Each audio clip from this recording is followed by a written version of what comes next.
Bonjour les entrepreneurs du futur, j'espère que vous allez merveilleusement bien aujourd'hui.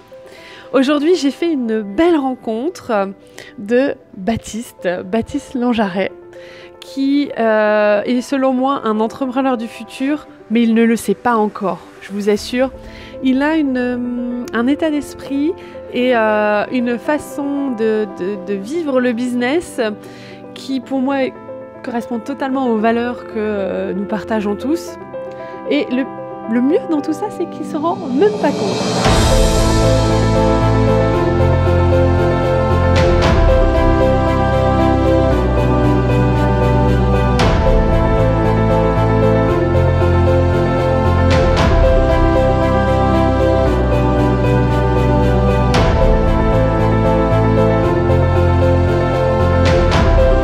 Bonjour Baptiste.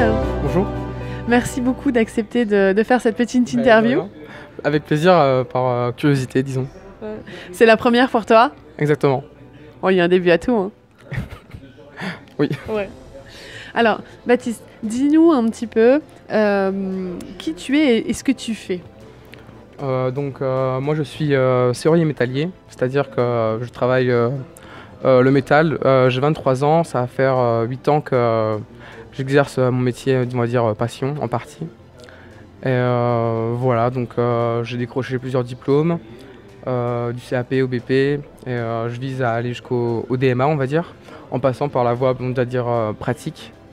Ok, alors pour nous qui ne sommes pas forcément, qui sommes plutôt novices effectivement dans ces métiers, finalement tu dis que tu vis de ta passion. C'est quoi ta passion? Qu'est-ce que tu fais? C'est on va dire le travail de l'acier principalement, le métal.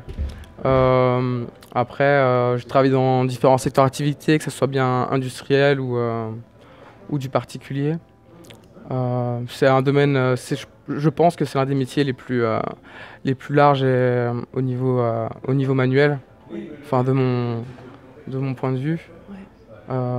Aussi bien dans tous les domaines, quoi, agencement, industriel, au niveau des... Enfin, il n'y a pas vraiment de limite, quoi. Je vois.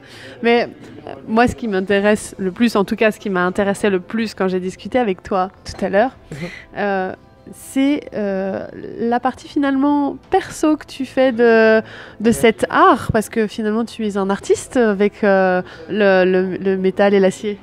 On va dire que mon petit passe-temps c'est la sculpture, quoi. Donc c'est vraiment en temps perso et à côté j'aime bien, on va dire, exposer, mais pas forcément me vendre, mais exposer pour avoir un retour du regard des autres et créer vraiment de l'échange avec les gens que je peux rencontrer autour de ça, quoi. Alors ce qui était hyper intéressant tout à l'heure, c'est que tu me parlais en fait que toutes ces années d'études te permettent finalement de créer un réseau pour pouvoir quand même exposer un maximum, faire connaître tes œuvres. Ouais, on va dire que c'est plutôt dans un contexte de rencontre, quoi. Dès que j'ai un bon feeling dans l'endroit où je vais, et que la déco, on va dire, me plaît, ou je sens que l'ambiance est cool, agréable, j'essaie de voir un peu où ça peut mener, quoi. Vraiment à titre comment dire, plutôt, ça peut apporter en fait à la personne et voilà. Tu vends tes sculptures? Très peu. C'est plutôt pour, enfin, ça va être au feeling des gens, au coup de cœur. Je veux dire, je mets pas de prix sur ce que je fais. J'essaie d'attendre un dialogue avec la personne qui veut peut-être acheter.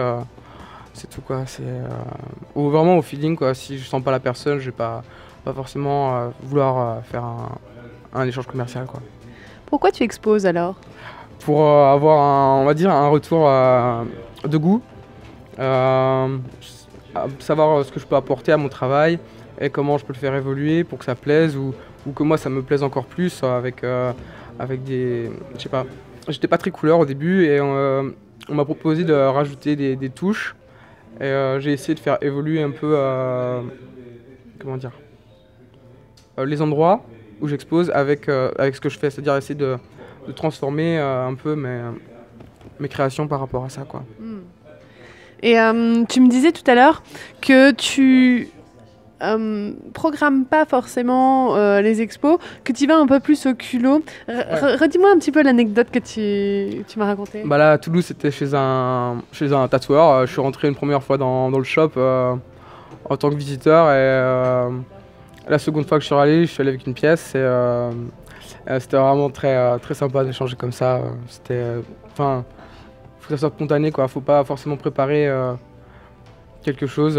Faut aller au culot et que ça se fasse vraiment au feeling, quoi. Je pense que c'est le plus important. Ouais. Du coup, c'est un peu genre, voilà, est-ce que je peux exposer chez vous et puis en échange, je vous donne une part de mes ventes. Ouais, ça peut se faire comme ça.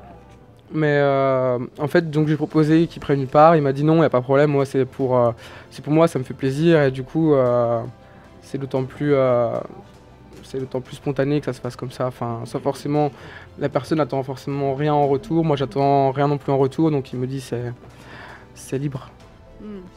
Finalement, pour toi, la vente, c'est un jeu? On va dire, c'est plus ou moins un jeu. C'est plutôt du contact humain et voilà, quoi. Tu me parlais quand même parce que il est un petit peu timide, Baptiste, c'est sa première interview. Mais il me disait tout à l'heure, et j'aimais beaucoup sa vision, tu sais un peu quand même où tu vas, là, sur les 3-4 prochaines années, avec un objectif précis en tête. Tu peux nous en parler un peu? Ouais, donc en fait, j'aimerais faire mon BMA, après partir sur une école sur Paris, que je vise depuis, on va dire, un petit moment. Et après continuer, partir en Asie. Il y a 2-3 sculpteurs où j'aimerais vraiment aller travailler chez eux pour me former. La culture asiatique au niveau de ça est vraiment incroyable, quoi. Ils font des choses avec leurs mains que nous en Europe on a perdu des savoirs, je pense. Et je pense qu'il faut aller les retrouver. Ouais. Voilà. Et puis ensuite, ça te permet de te créer ton réseau? Ouais, déjà parce que c'est des gens qui sont déjà assez connus dans le domaine, mais plutôt sculpture, voilà. Et puis peut-être à terme vivre de ta passion? Ouais, donc j'aimerais m'installer peut-être dans le Jura, donc c'est à côté de la Suisse. Et on est proche de la Champagne, on est aussi à l'approche de Lyon. Je pense que c'est un centre est qui est intéressant. Ouais. Une ouverture sur l'Allemagne par l'Alsace, et voilà. Pour te faire connaître dans le milieu de l'art et de la sculpture. Exactement. Génial. Merci beaucoup Baptiste pour cette interview. Voyez, entrepreneur du futur, parfois il suffit juste de prendre la vie comme un jeu, votre passion comme un jeu, et vous allez voir, ça se vend, ça se vend pas, et c'est comme ça que finalement on fait des ventes. Ouais, enfin de l'échange. D'échange. De l'échange. J'aime bien ce terme, de l'échange. Entrepreneur du futur, je vous souhaite tout le succès. Merci encore une fois Baptiste, et au plaisir de vous retrouver. Bye bye.